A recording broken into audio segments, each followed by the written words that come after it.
Add text layer. Duplicate the text. Next add mask.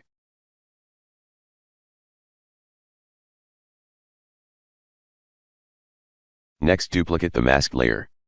Next change mask to subtract the above text.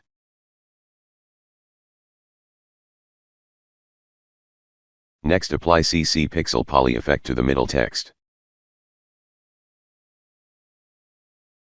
Next apply fill effect to the below text. Change the color.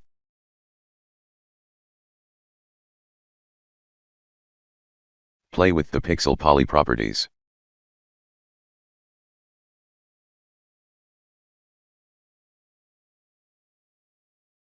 Next apply drop shadow effect to the above text.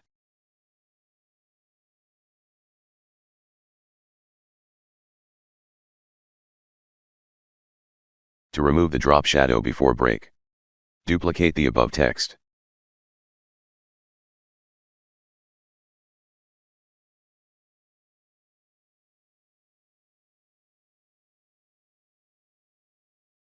Trim the above layers.